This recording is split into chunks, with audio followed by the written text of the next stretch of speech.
It's not really how it works. Simplify it. Pay them based on revenue, pay them based on some very simple metrics to motivate them, but don't be afraid to make a base salary that's X, Y, and Z. First of all, if you enjoy this What a Startup podcast, I could use a review on Apple Podcasts. So click on the link, whatever you're listening to it on, and leave a little review. It would help. Or share it with somebody who you think would really appreciate this kind of thing. Today, I'm going to talk about hiring a replacement you. You're a small business owner. You have maybe 1, 2, 3 employees. Maybe you're growing. Maybe there's an opportunity to scale up, do more, go to the town next door, do more stuff, different stuff, whatever it might be. I've been there. And I'm going through it now with a company, with our real estate private equity company that we're building. And I just want to talk a little bit about some of the mistakes that I see people make all the time when it comes to hiring executive level, high level management and people who take on a little bit more responsibility than just a everyday do as I say, follow these steps, block and tackle, blah, blah, blah. A couple of the decision makers, the high value workers. And I see it all the time.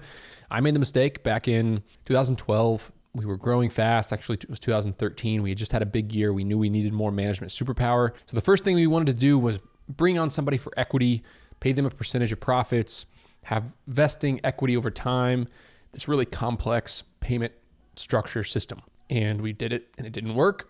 We did the same thing a year later with another person and it ended up not working. Did it with many other people along the way and it did not work. And now we kind of simplify it.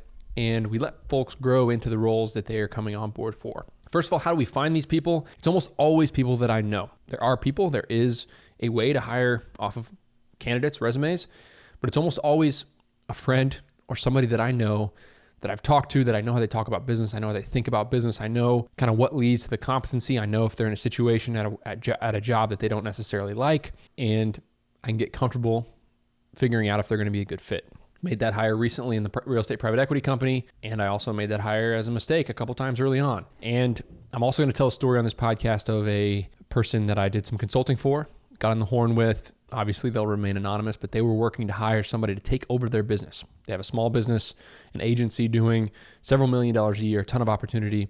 They were looking for somebody to take it over and grow it and basically be them. Got on the call with him and he had a laid out spreadsheet of how it's going to be a profit sharing over here, a mix of vesting schedule of ownership over here, and then a compensation bucket. So 3 different buckets and how that's split and how they get paid and all this complexity. The first thing I said on the call was just, let's find a way to keep this simple. First of all, if you take one thing away from this, it's that sharing profits, profit sharing is almost never a good idea. Now, if you're in a real estate private equity company and you're getting people involved in the ownership, the equity, that's a little bit different. But we have tried to pay people on profits, and it's almost always complex at a small scale. First of all, I live on the business, pay my health insurance, my cell phone, my travel, a lot of stuff on the business, and that complicates it when you're trying to calculate profit. Another thing is, while we do have the goal to keep an eye on where we are every year, we're making different investments in different places. We're spending money in different places. The profit is not always a direct correlation to how much money you're making. Very rarely, actually. And if somebody's making money on profit, they're going to have their own views of how money should be spent. They're going to want to look deep dive in your books, and it's going to get very complex if you are the sole decision maker inside the company. So do not share profits, share revenue. Make it a simple split of revenue. It can be 1%, 2%, 3%, whatever it is. If you want them to be motivated, pay them on revenue. And you might say, oh, well, then what's really keeping them from keeping expenses down and keeping an eye on the margin? And you, as the business owner, I'm going to tell you that that's your job. You need to be making sure that bids are high enough that your company's profitable.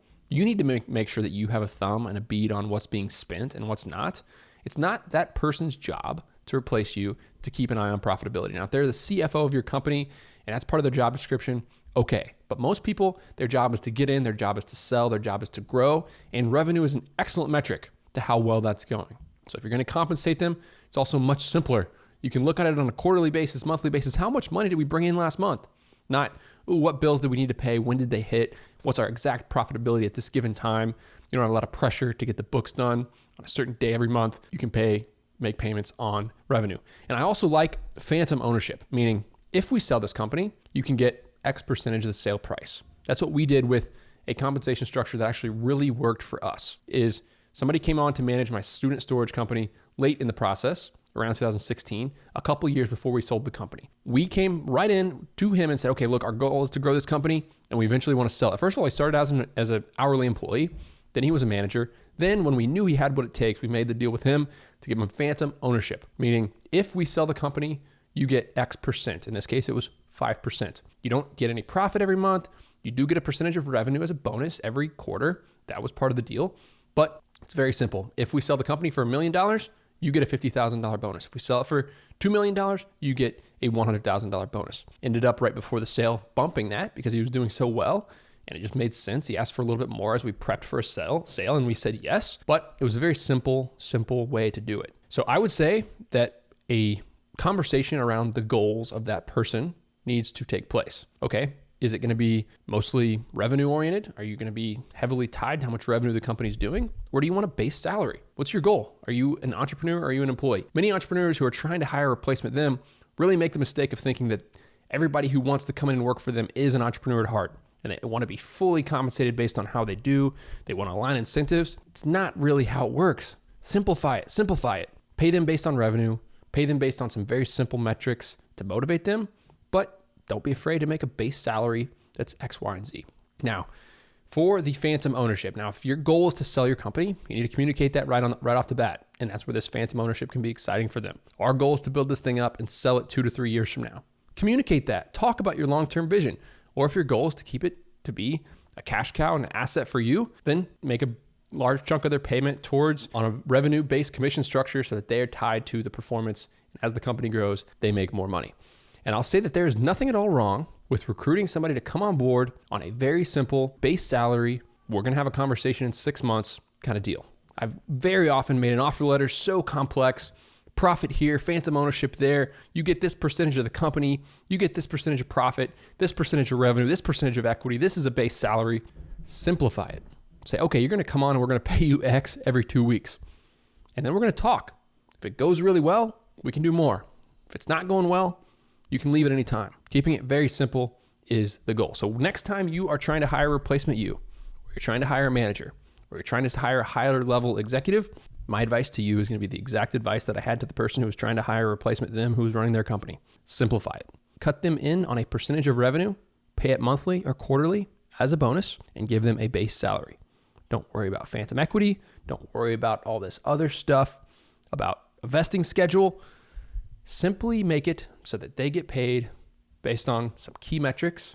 And don't overcomplicate it. It's your job to worry about the profitability of the company. It's your job to worry about where the money's going. It's your job to worry about how you spend the money.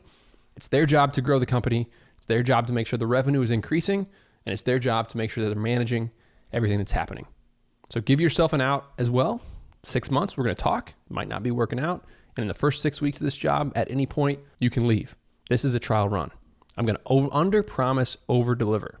A lot of times I also see people, and this was the case of the person that I talked to as a consulting gig to help them find a replacement them. Their expectations were wild. They were going to go from 3 million in sales to 6 million in sales. And it was right there on the spreadsheet. And this is what was going to happen. This is how much the equity is going to be worth. And this is how much the profit bonuses are going to be worth. Last thing you want to do is have somebody coming in thinking that the business size is going to triple. Okay. Be realistic. Set minimal expectations and beat those expectations. Just like an investor call, just like trying to get a customer with the timeline of what you're going to do, manage the expectations. The best way to do what you say you're going to do, as you heard 3 or 4 episodes ago right here on this podcast, is to manage expectations right off the bat. Now, as far as what those people are doing, you're going to have to decide. I can't tell you right here, but I'm going to tell you that if you're trying to recruit and you're trying to build a compensation package for somebody who's going to replace you, keep it simple. This episode of Sweaty Startup is brought to you by SupportShepherd.com.